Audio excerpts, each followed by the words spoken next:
Hi all. ఇప్పుడే నెట్‌ఫ్లిక్స్‌లో స్ట్రీమింగ్‌కి వచ్చిన 'టెస్ట్' అనే మూవీ చూసా. మూవీ ఎలా ఉందంటే, ఫస్ట్ మూవీ గురించి మాట్లాడుకునే ముందు మూవీ స్టార్టింగ్‌లో ఒక కొటేషన్ ఏస్తారనమాట. అదేంటో చెప్తా first. A hero will destroy you to save the world. Villain will destroy the world to save you. Who you are and who you will be. ఇది మాట కొటేషన్.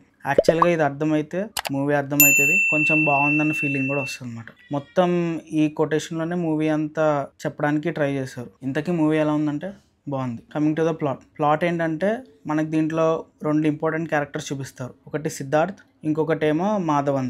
సిద్ధార్థ్ ఏమో మన ఇంటర్నేషనల్ క్రికెటర్, మాధవన్ ఏమో ఒక సైంటిస్ట్ అనమాట.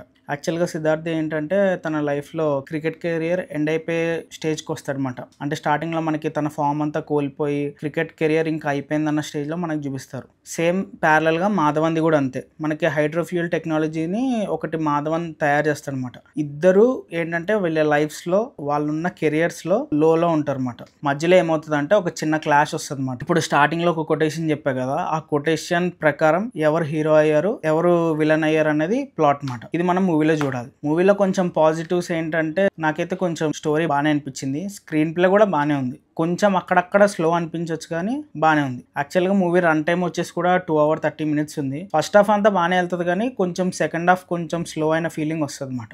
ఇంకొకటి ఏంటంటే, మూవీలో వీళ్ళిద్దరు ప్యారలల్ స్టోరీస్ ఇలా జరుగుతూ ఉంటే వీళ్ళిద్దరి మధ్యలో రైవలరీ రావడానికి ఒక చిన్న పాయింట్ ఉంటుంది అనమాట. ఆ పాయింట్ కూడా బాగుంటుంది, బాగా చూపించారు.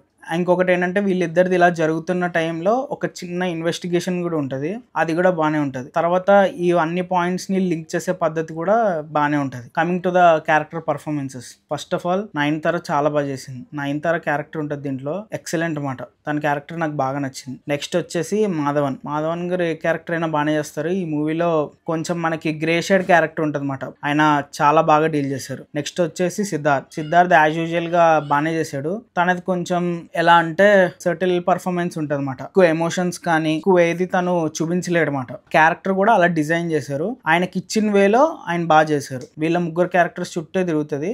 వీళ్ళ ముగ్గురు బాగా చేశారు. ఇంకొచ్చేసి మ్యూజిక్ అంటే, మ్యూజిక్ ఏదో పర్వాలేదు, మరీ అంతేం లేదు కానీ మధ్యలో ఏంటో నాకు ఈ మూవీ ఏదో థ్రిల్లర్ టైప్లో సస్పెన్స్ మ్యూజిక్లో ఏదో కొడదామని ట్రై చేశారు కానీ అది నాకు పెద్దగా నచ్చలేదు. ఇంకొకటి ఏంటంటే, pre climax and climax portions అనేవి ఈ మూవీలో కొంచెం బాగానే చూపించారు. ఆ 2 పాయింట్స్ కొంచెం బాగానే అనిపిస్తాయి. Coming to cinematography, cricket scenes అయితే నాకు కొంచెం న్యాచురల్గా అనిపించాయి, బాగా తీశారు. ఓవరాల్గా మూవీ చూడాలా వద్దా అంటే చూడొచ్చు, మూవీ బాగానే ఉంది. చిన్న చిన్న ఫ్లాస్ ఉన్నాయి కానీ ఓవరాల్గా అయితే బాగానే ఉంది, చూడొచ్చు. సరే మరి నెక్స్ట్ వీడియోలో మళ్ళీ కలుద్దాం. అంతవరకు బాయ్.